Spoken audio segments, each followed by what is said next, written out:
welcome on board the RichPlanet starship, broadcasting from somewhere high above the Earth. I'm Richard D. Hall. This week's guest is a UFO researcher and campaigner. In May 2001, he attended one of the most significant events in UFO history, Stephen Greer's Disclosure Project Washington, D.C. Press Club Conference.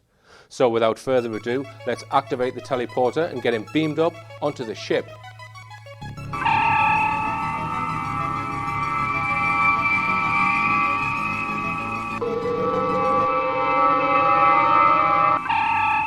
Mark Hall.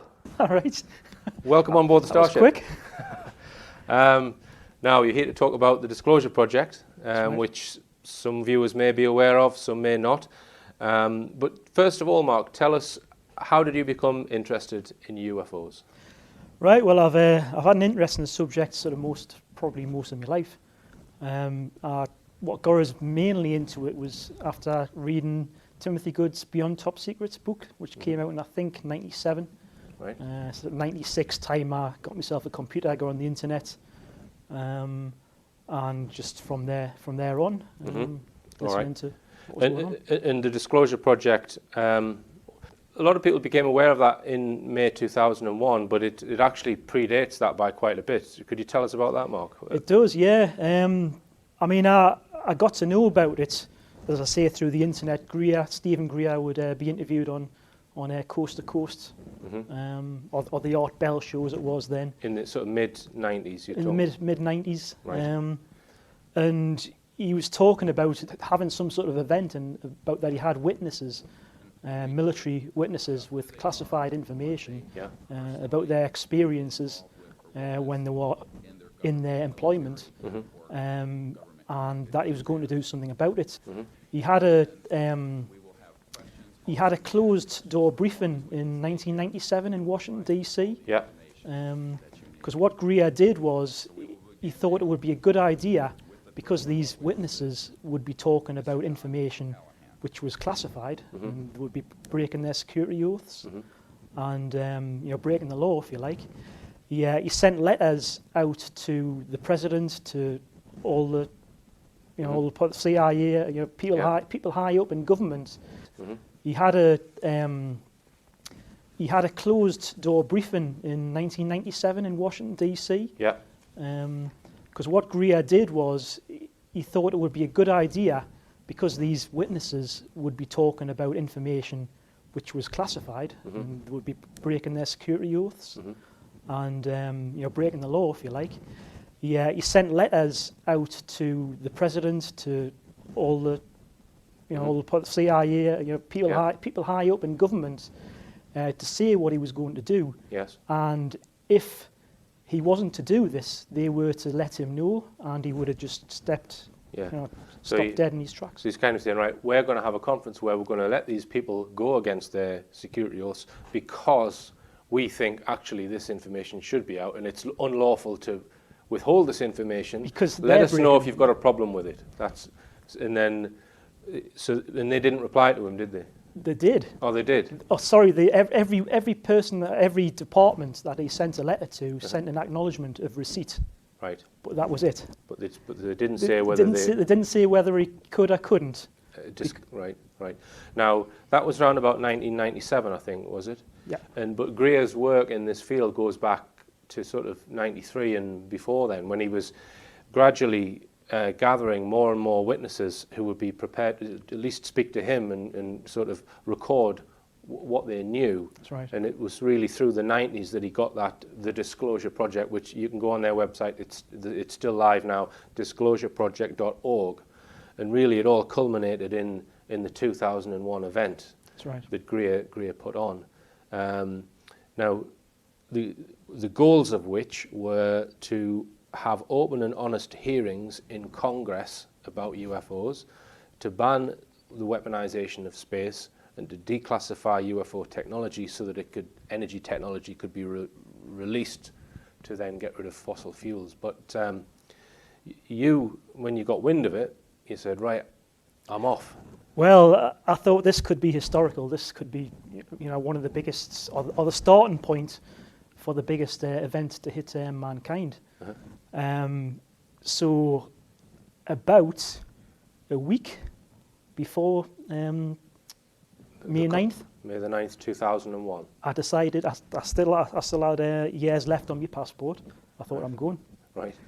So how did you get wind? Because I wasn't aware of the Disclosure Project until way after it happened, because it wasn't covered in the media. So how did you know it was going to happen? I sort of read, I watched what Greer was saying on his radio broadcasts, on his interviews. He issued press releases saying about what he was going to do.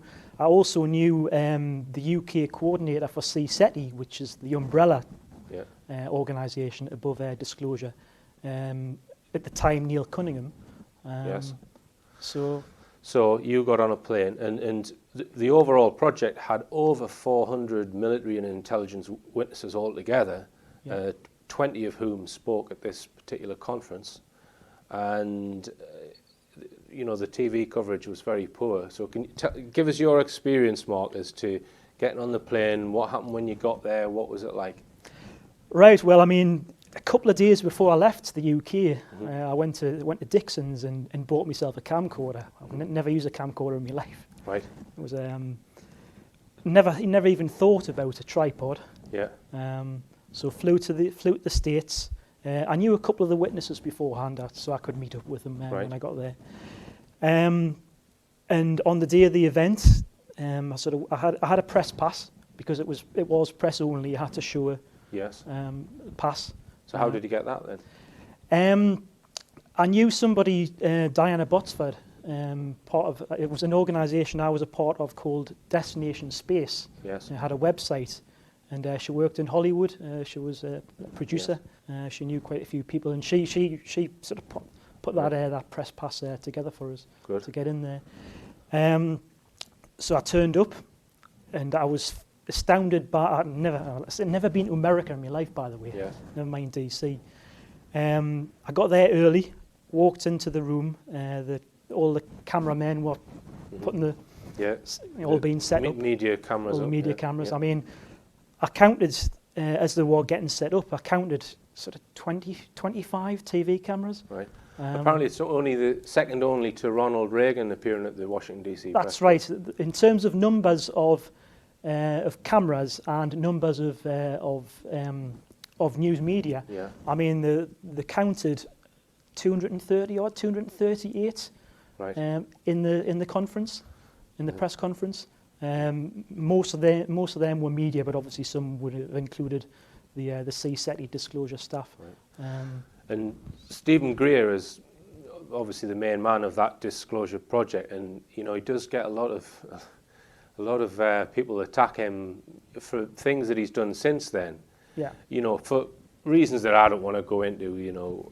But you can't really fault him for the overall level of witnesses that he managed to get together and the things that they said. To me, it's just phenomenal that he organised that and got. I mean, some people were saying, "Oh, he shouldn't be talking about banning weapons in space, or he shouldn't be saying this. He shouldn't be bringing politics into it." Basically, that's right, and also shouldn't have included certain witnesses. Yeah, so some people didn't speak because other witnesses were going to be there, etc. But overall, it's a feat, in my opinion, for him to get that conference put on. But obviously, the media interest which followed was really almost non-existent. Not in this country, but in America, they did get quite good coverage. Right, they got some coverage. And in Greer's opening sort of introduction, he said that the UFO secret had been withheld from at least 2 US administrations, so that the UFO secret was even kept from certain presidents. Some presidents have possibly been briefed on it. So, what then happened as this conference started, Mark? I mean, the press were very interested. I mean, I'm standing there at the back with me camcorder tripodless, for nearly 2.5 hours. Me camera's sort of doing shaking about like this, and there was a Fox News bloke standing next to us. I mean, other people from CNN, NBC, BBC were there. Owned by Rupert Murdoch, Fox News. Yeah. And I heard a comment during the press conference. I don't know if it was the Q&A session at the end or during the conference itself. It was something like, bloody hell, this is amazing, bloody hell. Yeah. And there was a very good response. I mean, during the Q&A session at the end, a reporter for ABC News said that he tried to get stories like what some of the witnesses had said on TV. Onto the TV. Onto the TV, Yeah. but they'd been spiked from above. I think meaning his editor and so It's on. incredible how they just clamp down on, or they choose the least convincing witness and use that one rather than because that was one thing I felt, that they weren't putting the best testimony on, which we will have a look at in right part when they two. were showing the footage of TV on news, for News, example. I mean, because you've recorded some of the news coverage. Former military and intelligence officials spoke at a Washington news conference about their UFO sighting experiences. Greer heads up the Disclosure Project, a group that compiles information from people who say they've encountered extraterrestrial forms of life. We can establish through this testimony that these objects of extraterrestrial origin have been tracked on radar going thousands of miles per hour, stopping and making right-hand turns. Yeah, I've got the BBC footage, Fox News, CNN, NBC. I think it was 4 altogether. Right. Because when I got back after the event, I got back to my hotel room, and around the tea time times, 5 o'clock time, when the evening news would start, and just channel surfing for a good couple of hours, just trying to, with my camcorder in the hotel room. So you recorded it with your camcorder? Recorded with my camcorder on the TV. Right. And how was it covered in general then? Fox News was, the green men in space type of thing. Really, they were coming out with the usual. Yeah, the usual rubbish. They did show some of the footage from the conference. Right. The two broadcasts I was sort of surprised about the most were the CNN broadcast and also the BBC, which nobody in this country would have seen when it was broadcast. Right. And why was that? It was on News 24 at about 3 o'clock in the morning, and it was broadcast once. And they never bothered to repeat it during the day? Never repeated it. It was prime time on in America. Yeah.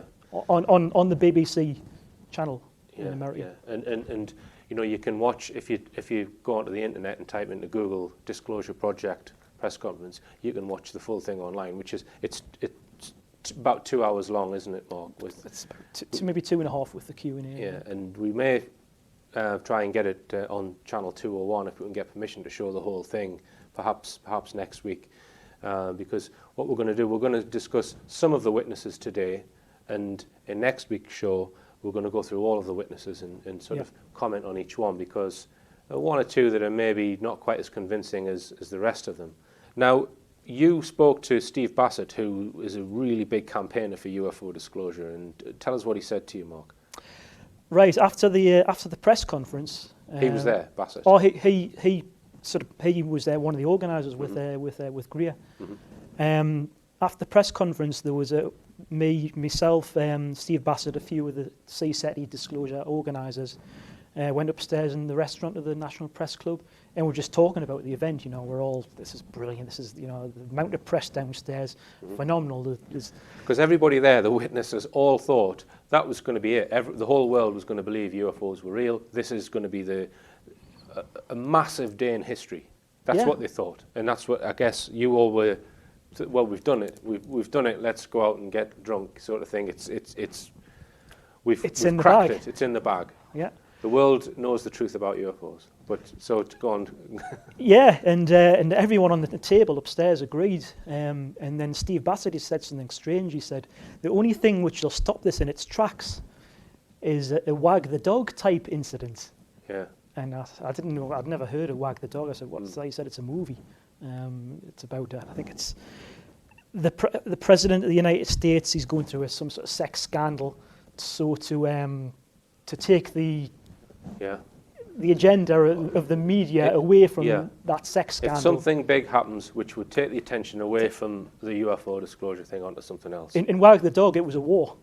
Create a fake war. And then 4 months after, we had 9/11. Have 9/11. Now, I find it hard to believe that 9/11 was done because of to discredit or take attention away from the Disclosure Project. I think 9/11 was planned a lot longer before then, but it's a strange coincidence. Yeah, and just to stay on the subject of things which have happened to presidents when they are going to reveal something.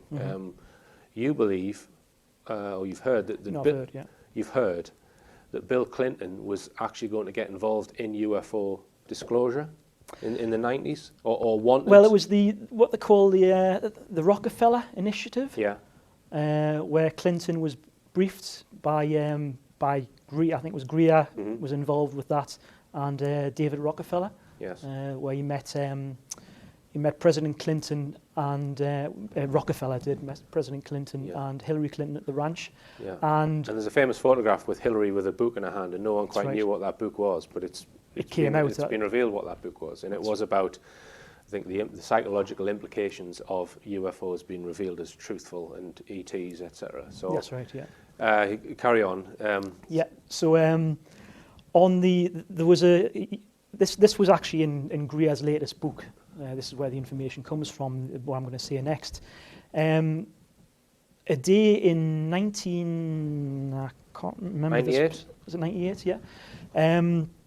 On the day that it was the New York Times. Was it the New York Times? All he said was a national newspaper in New York was going to publicise the Rockefeller Initiative. Yes. With the Clinton being briefed on UFOs, and on the day this happened, the day this was going to be reported, was when the Monica Lewinsky scandal started. Yep. On the very day. So possibly the Monica Lewinsky scandal was brought out of the bag at that time. Maybe they'd been keeping it for a certain time, to use it in some way. That's right. Possibly to prevent a president disclosing UFOs. Or a newspaper. Or a newspaper. Disclosing the initiative. Yeah. Okay. Well, after the break, we're going to talk about some of the actual witnesses who spoke at the Disclosure Project.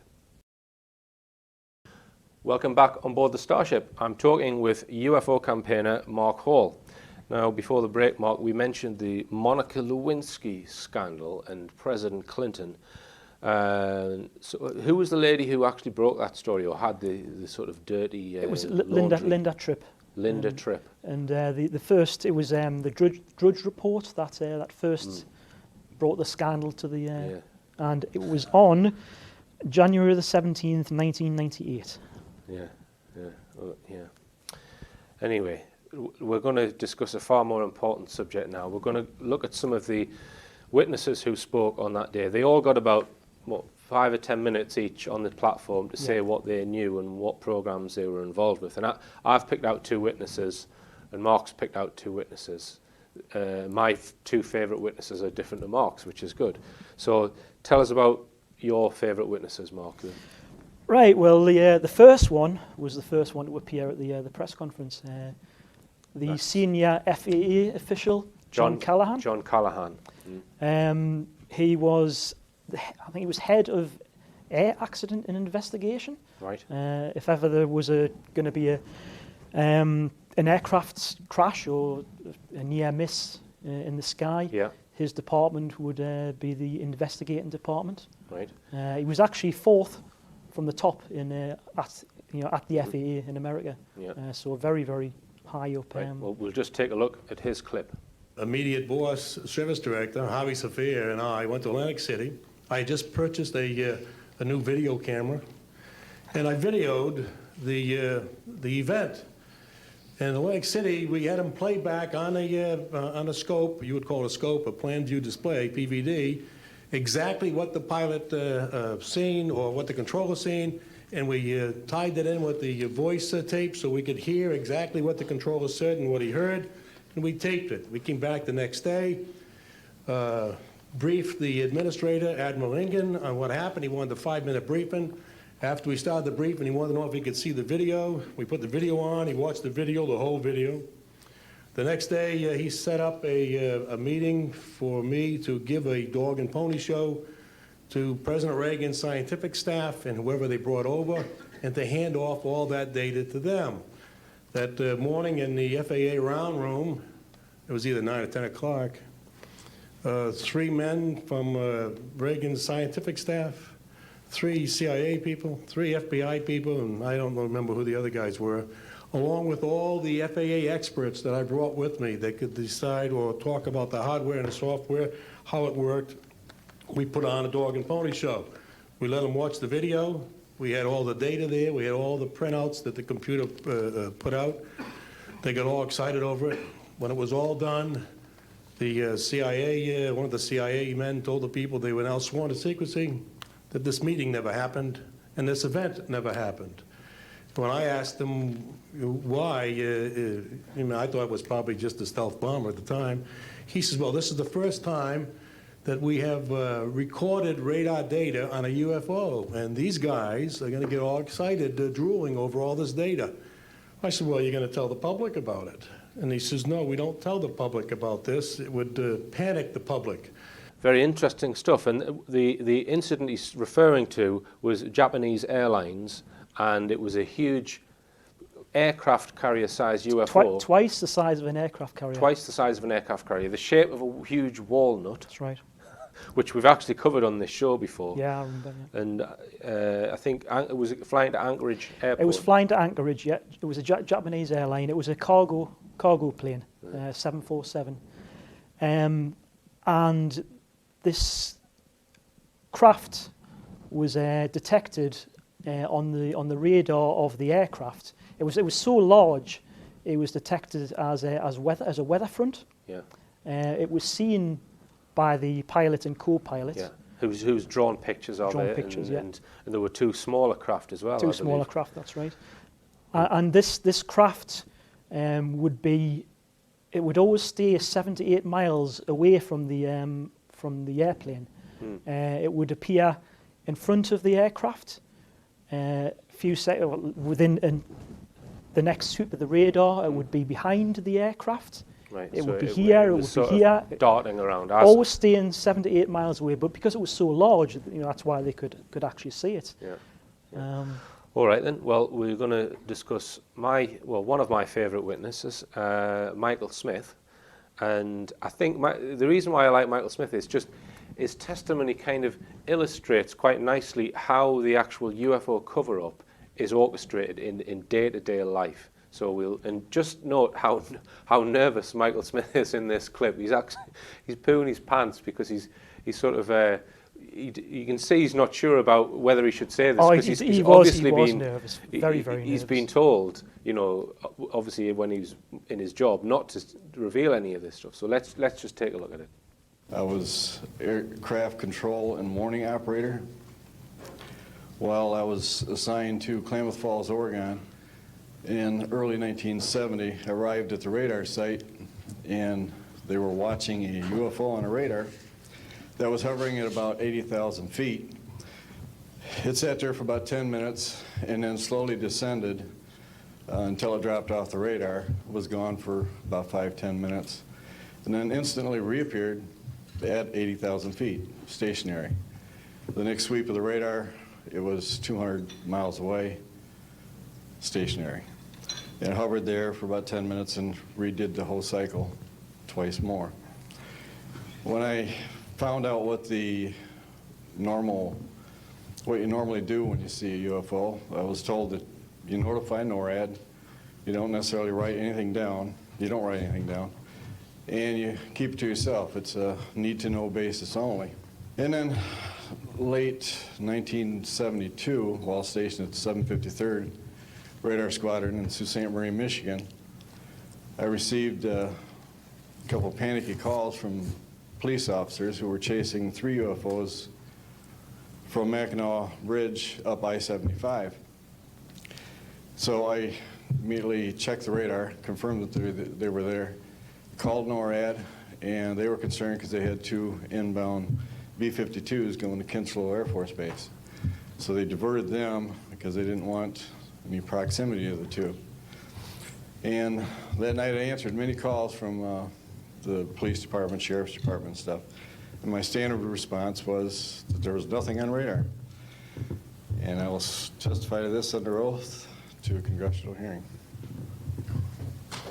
as I said before we watched the clip, that it illustrates how the cover-up works. The police see 3 UFOs, so they go out and they get panicky calls from the public.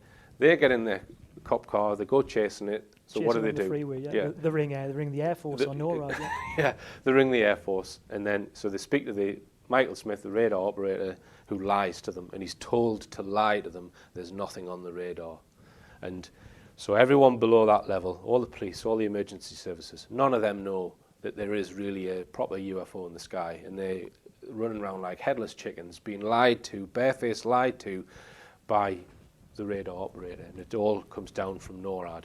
Yeah. So the next witness, we'll do my second witness, and then we'll go on to your second witness, Mark. And my second favourite witness is Carl Wolf. Carl Wolf, yeah. And tell us about Carl Wolf's testimony, Mark. Well, yeah, Carl Wolf. He was a photographic expert. Mm-hmm. He was asked to go to NASA installation. Yeah, well, he thought it was a NASA installation, and it turns out people think it's NASA, but it's actually NSA. Mm-hmm. And it was during the lunar orbiter, just before the lunar landings. The orbiter, was it Clementine? I'm not sure what it was called. 1965 it was. Taking photographic footage of. So this is a probe which yeah.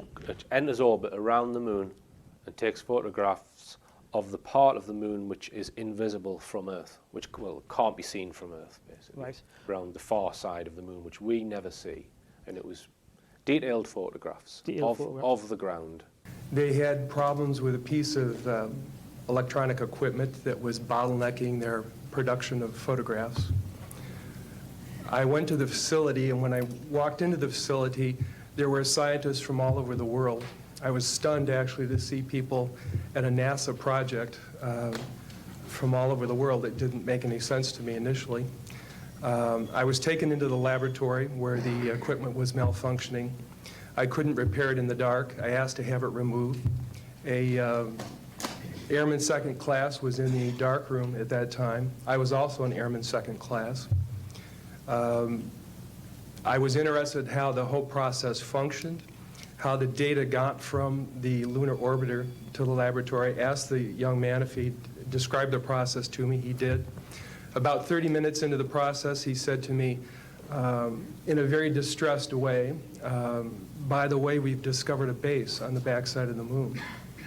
And then he proceeded to put photographs down in front of me, and clearly in these photographs were structures, mushroom-shaped buildings, and towers.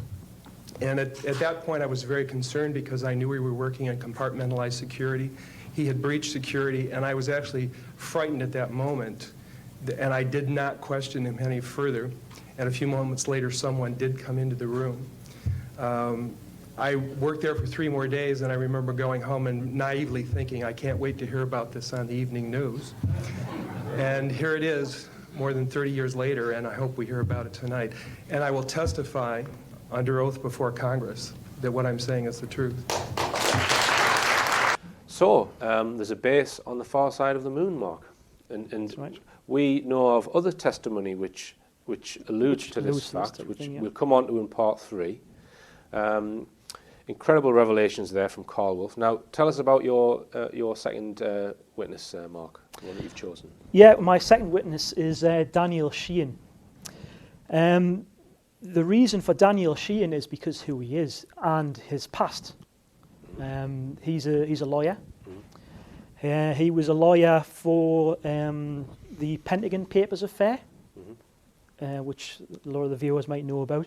Silkwood, Karen Silkwood, the film starring Meryl Streep, yes. Based on a true incident. He was Karen Silkwood's lawyer, and also he was a lawyer for one of the Watergate burglars. Yes. He's Iran-Contra as well, I think. And also he had something to do with Iran-Contra. Yeah. His testimony is when Carter became president. Was in the department. Daniel Sheehan was approached by Marcia Smith, who'd been tasked by Jimmy Carter to try and get the UFO information out. That's right, yeah. But at this meeting with Carter and Bush, Because Bush was head of the CIA at that time. And Carter said, right, I want the UFO information. This intelligence community concerning the existence of extraterrestrial intelligence. This information was refused to the President of the United States by the Director of Central Intelligence, George Bush Sr. The Director insisted that the President, in order to have access to this information, needed to have clearance to contact the Congressional Research Service, to contact the United States House of Representatives Science and Technology Division, to have them undertake a process to declassify this information. It was well just before Carter became president. He was president-elect. Oh, right. It was the only so because Carter never actually saw Bush Senior when he was president, because it was before he was president-elect. And so he went to Bush. Will you give me all the files that you hold on UFOs? Bush denied him access. He said, you don't have a security clearance high enough to see this information. You'll have to go to. Well, he went to the to Marsha Smith. Marsha Smith contacted Daniel Sheehan. The reason that Marsha Smith approached Daniel Sheehan, being someone quite high up in the Jesuit movement, Daniel Sheehan had contacts in the Vatican Library. Yes. And this contact alluded to secret files in the Vatican Library relating to UFOs and aliens. So he approached the Vatican Library as on behalf of President Carter. So is this because Carter couldn't get the CIA to release the files? Right. He tried another route? That's right, he tried another route. Yeah. Another route actually suggested by Bush. Yeah. So Sheehan went to the Vatican Library, requested these documents on behalf of President Carter and on behalf of Congress. Yeah. Not on behalf of himself, because obviously he's now working for Marsha Smith. He was denied access. And when he eventually got access, was that? No, he didn't. He never did get access. He never did get access. The other avenue But he actually explains that he was given a book to look at where there was a photograph of a UFO crash. That was nothing to do with the Vatican Library. Oh, that wasn't the Vatican Library. That was another. That was the second avenue that Marsha Smith pointed him to. So this was another location where he got access to. It was a location in the. It was called the Madison Building in Washington D.C. Marsha Smith told him contained the still classified portion of Project Blue Book. Yeah, Project Blue Book was the 1960s US Air Force investigation into UFOs, and large portions of that are believed to be still classified, aren't they? That's right, yeah. So you got access to that. So he was in a room.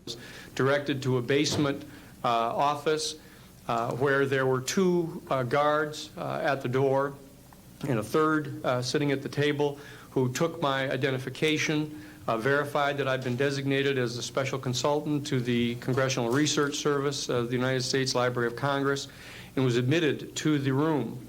I thereupon found photographs, some dozen photographs, of what is unquestionably an unidentified flying object on the ground that had crashed and plowed a furrow in a field of snow, and it was embedded in an embankment. There were United States Air Force personnel surrounding this craft, taking photographs of the craft. And one of the photographs, I could see that there were some symbols on the side of the craft. And so I proceeded through the photographs and found a close-up photograph of these symbols. I'd been instructed that I was to take no notes and had to leave my briefcase and all my identification outside of this room. But I had brought with me a yellow pad. And so what I did is I opened up the yellow pad and refocused the overhead camera onto the same size as the cardboard backing of the yellow pad, and I physically traced the copies of the symbols on the side of this craft, closed the yellow pad back, put the microfiche back into the canister, reclosed the box that I had, and I said, it is time for me to leave. And I took this and proceeded to leave the office, at which point the security guards stopped me, and one of them said, what is that you have there, Mr. Sheehan? At which point I handed the yellow pad to him, And he flipped through all the yellow pages and never found the copy that I had. And so I took that with me. So Sheehan witnessed a UFO retrieval in those photographs. And I have tried to find those symbols that he refers to, and I've never seen them published anywhere. Do you know if they've been published? You know the symbols? You've never seen them. All right. And fascinating that he couldn't get access to the Vatican Library, so one wonders just what is in the Vatican Library, why they would have UFO information. Well, I mean, they've probably got information relating to the subject, you know, going back hundreds, thousands of years. Fascinating stuff. Now, in part 3, we're going to talk about some of the people who were asked to speak at the Disclosure Project conference, but for one reason or another didn't. Welcome back on board the Starship. I'm talking with UFO researcher Mark Hall. Now, Mark, another very intriguing witness at the Disclosure Project was Donna Hare. That's right. And we were talking about the moon earlier as well. So tell us about her revelations. Yeah, well, actually, Donna was able to convince Carl Wolf to give his testimony to the right. DC there. Yeah, Donna's testimony consists of she was a photographic analyst, a graphic designer, worked at Building 8 in Houston, NASA. A subcontractor to NASA. She worked for a company, yeah. She wrote sort of astronaut manuals and you know, and things like that. And she went into an area. And I walked into a photo lab, which was the NASA lab across the hallway. I had a secret clearance, which is not that high, but I was able to go into restricted areas, which this was. At the time, I was talking to one of the techs in there, and he drew my attention to a photograph, a NASA photograph. It had a dot on it, and I said, "What is that?" Well, he drew my attention to it, and I said, "Is that a dot on the emulsion?" And he said, and he's smiling, and he has his hands crossed, and he said, "Round dots on the emulsion don't leave round shadows on the ground." And this was an aerial photograph of the Earth, I'm assuming the Earth, because it had pine trees on it, and the shadows of the craft, or whatever it was, were in the same angle as the trees. And by its very nature, UFO, and I wanted to clarify that to a gentleman that was talking to me, means unidentified. So I did not know what this was. But I realized at this point that it's very secret, that it was kept secret, because I asked him, "What are you going to do with this piece of information?" And he said, "We always airbrush these out before we sell them to the public." So they're pesky little creatures appearing on this photograph they wanted to get rid of. After that, I decided I would ask questions to other people. The UFOs that NASA airbrush out, as she described, it's not the only revelation that she came out with. No, she became pretty interested in the UFO subject because of this, and it became known within NASA about her interests. People would start to approach her off base with other stories. Yeah. One of them people was somebody who said he was involved in the quarantine process with the Apollo astronauts. Yes. Another incident, I knew someone in quarantine with the Apollo astronauts. He told me that the Apollo astronauts saw craft on the moon when we landed. And that is what he told me. And he also was afraid, he said that the astronauts are told to keep this quiet. They're not allowed to talk about it. And the astronauts had said to him that they'd seen discs, you know, they'd seen craft on the moon. UFO craft on the surface of the moon when they landed on the moon. And they've been followed to the moon, yeah. And it's not the only source where that information's come out. When I spoke to Timothy Good, he claimed that a German doctor at a NASA conference was overheard talking to Neil Armstrong, and Neil Armstrong had said that there were craft on the moon when they landed, and they were very, very scared by those craft. It was as if they were saying, you know, right, you can have your game of golf and in your buggy and then, right, off, you get off the moon sort of thing. But yeah, so And now you've contacted somebody, or you were at a conference where this information came out from another source. Yeah, Simon Lewis. I was at Probe in Blackpool beginning of October there, and Simon Lewis was talking about how he, as part of his job, he does landscape gardening. The owner of this big stately home where he was doing the gardening approached him, knew he had an interest in UFOs. Yeah. This person was a psychiatrist. Yeah. Who worked for NASA during the Apollo landings, and this psychiatrist was involved in the quarantine of the astronauts. I always thought quarantine of the astronauts to do with Donna Hare. Quarantine, you think of viruses, bacteria, but what the psychiatrist was talking about was quarantining and debriefing of the astronauts in terms of the minds, of the sanity, and to make sure that they were a sound mind and wouldn't blab about what they'd seen. And this psychiatrist said they did see craft on the moon and structures on the moon. Yeah. And he mentioned, very, very controversial, Simon Lewis said to us, the psychiatrist mentioned to him a base on the moon. He mentioned it was US, Soviet, alien base. Right, all three. Very, very controversial. Joint. Joint. So they were collaborating. Yeah. Which a lot of people say that the US and Russia were collaborating even during the Cold War. I've heard that said on numerous occasions. All right, well, a witness who did not speak but who was asked to speak was Ed Fouche. Yeah. Now, tell us about him, Mark. Yeah, I've known Ed for a dozen years, 12 years or so. He released his testimony back in '98. He was on Riddle of the Skies, a documentary on Channel 4, and he did a talk at a UFO Congress, and then he left the scene until very recently. His testimony consists he was an avionics expert. At Area 51. He worked at Area 51. He actually has recently published a document. He's got hundreds of documents of his own. Yeah, we can show this. Yeah. Which talk, I mean, he was at Area 51 for about 10 days on and off. On the very, very front page there is a document which proves, it's from the DOD to DARPA, proves that he was at actually Area 51, and he was only allowed to be there until a certain date. It mentions on the front there.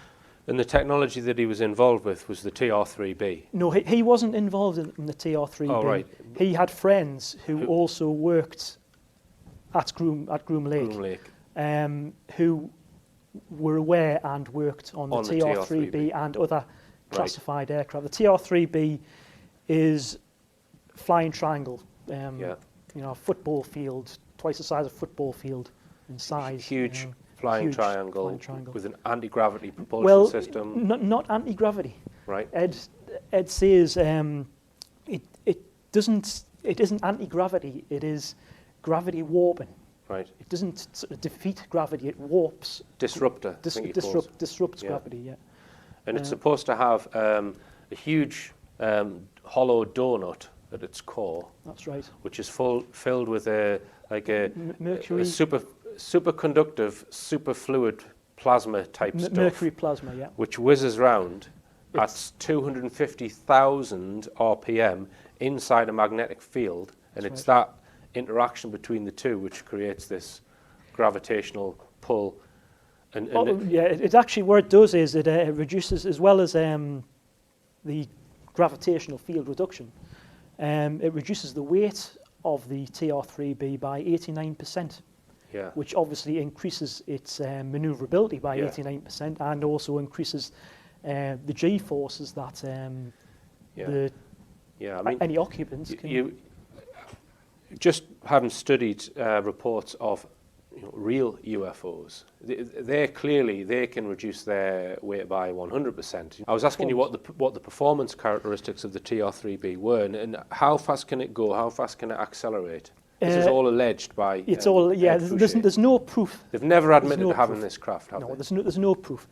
It can do Mach 9 Right.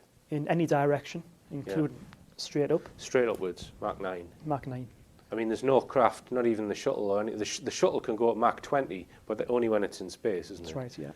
Yeah. But this can do Mach 9, just sort of a great big flat triangle, Yeah. just straight upwards to Mach 9. Pretty incredible.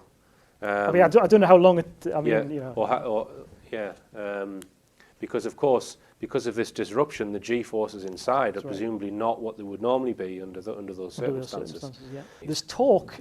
I don't know where I heard this. It was actually active during the first Gulf War. Right. Kind of really high up. Or, yeah, because it's a reconnaissance. It's mainly used for reconnaissance. Yeah. And it costs $1 billion per ship. And by 1994, I think there were three right. craft.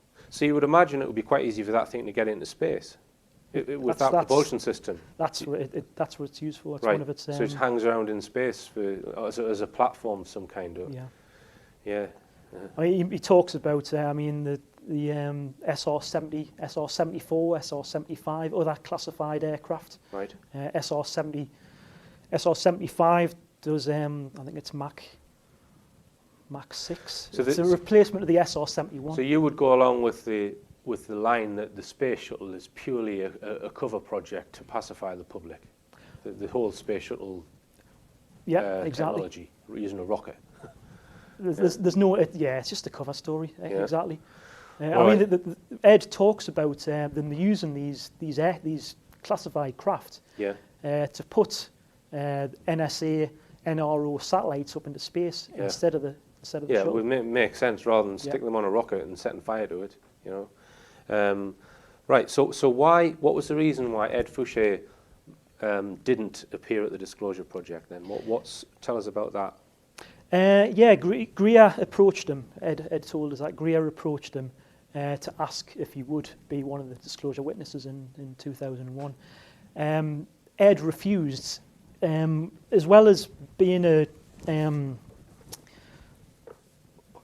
Riddle of the Skies and doing his conference talk. He brought out a book. He calls it a faction book. Right. So it's actually available for free now. You know. Right. You can just download this off the net, can you? You can download Alien Rapture, The Chosen. It's a science fiction book, but with details in there about the classified things that he was involved in. So he's fictionalized his experiences so that he can actually tell the story without having his life endangered. What he was told was because he went to JAG lawyers, to numerous JAG lawyers, right, to check he could do all this. Yeah. Before going public, because he's talking about classified information here, and they told him a faction book to do that, and not to talk about his own activities, but to talk about his other people, right? Like not to talk about things he was directly involved in, right? So a load of his friends sort of got together. Right. Do you know what the overall dimensions of the TR-3B are alleged to be, Mark? I mean, how many meters there was, is it? well, because it's an equilateral triangle, isn't it? Effectively, with curved edges. The prototype was 200 foot. 200 foot. There was a 300 foot. Is that the length of the side then, or well, it doesn't matter, but that's the rough dimensions. A few hundred feet. The operational model he talks about in use now is 600 foot. 600 foot. So a football pitch is about 100 yards, isn't it? So it's probably just 200 feet is just shy of the length of a football pitch.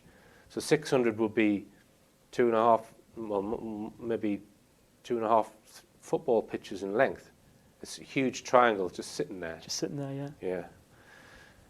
Fascinating. I mean, Ed. Yeah. I mean, the reason why Ed didn't become a disclosure witness is because after publishing the book, especially, he was threatened. He had people breaking into his hotel room, people breaking into his house, his car, threatening phone calls, so to protect his family. All right, and some of the other witnesses who didn't speak, Dr. Edgar Mitchell wasn't featured in the 20 witnesses. He's the sixth man on the moon, who has come out with statements about the fact that UFOs and ETs are real. He did actually talk in the 97 closed briefings. Right. He was one of the original witnesses from the beginning. Right. Now, two witnesses who we haven't discussed, Mark, Clifford Stone and Larry Warren. Now, I mentioned Larry Warren in an interview with Gary Heseltine recently. He's one of the Rendlesham witnesses. And Clifford Stone. Now, Clifford Stone's claims are probably the biggest revelations out of anyone. I was involved in situations where we actually did recoveries of crashed saucers, for lack of a better term, debris thereof. There were bodies that were involved with some of these crashes, also some were alive. The fact that he attended 12, or he was involved with 12 UFO crash retrievals, and that he interfaced with extraterrestrials, that he telepathically was involved with extraterrestrials, and there are a number of people who kind of aren't convinced by Clifford Stone. I think when you see, I mean, I wasn't convinced at the press conference, right? But I've seen the full testimony, you know, of his briefings, his interviews. Yes, quite emotional. Yeah, he is. I mean, very emotional. He believes what he's saying is true. Yeah. I believe that. Yeah. As to how much of it actually is true. Yeah. And Larry Warren, a very controversial figure in the Rendlesham case, because his story, or no, elements of what he says happened at Rendlesham is not corroborated by probably the bulk of the military witnesses. Would you say, is that fair to say? Yeah, I think so. And the main thing is that he claims to have actually seen alien beings, whereas the majority of the other witnesses don't. And would you say that's the controversy over it? I think, yeah, the alien beings is definitely the controversy. I mean, I haven't, I don't know of anybody else who mentions this. I mean, I do know Larry. I've known him for a few years. And some people say that Larry was psychologically messed with, and these stories were put into his mind in order to diss the whole Rendlesham story, that if he was coming out with more far-fetched stories than the rest of them, that would poison the case. I mean, what do you think of that? It probably happens. I mean, you know, we just talked about earlier on. Yeah, I mean. But I mean, Larry, he's quite a big campaigner, isn't he, Larry Warren? He's really, he is, you know, he seems a very plausible witness to me. He is a plausible witness. Yeah. And once again, he believes what he's saying is true, and I believe him. Yeah. That he believes it's true. Now, there've been other conferences since that conference, Mark, haven't they? I mean, notable ones, 2007, not organised by the Disclosure Project, no, but James Fox and is it Leslie Keane. Leslie Keane. And there was one very recently in September 2010, another DC Phenomenal. press conference. Phenomenal. Robert Hastings, whose book I've just got hold of, yeah. UFOs and Nukes. And, you know, there was Robert Salla was at that one. It was all to do with UFOs interfering with nuclear missiles. Yeah, and talking about, and Colonel Holt was there. Yes. The deputy base commander of Bentwaters. Yeah. All right then, Mark. Well, it's been a fascinating discussion. Some of the information in this interview is superb. Very interesting indeed, and thanks very much indeed for coming in. We are going to do another show where we're going to go through more of these witnesses, but I think it's probably more than enough for people to take on board in one serving. So thanks very much. Yeah, no problem. All right, Mark. Well, it just remains for me to say, keep your eyes on the skies, keep your feet on the ground, and tell all your friends about this show.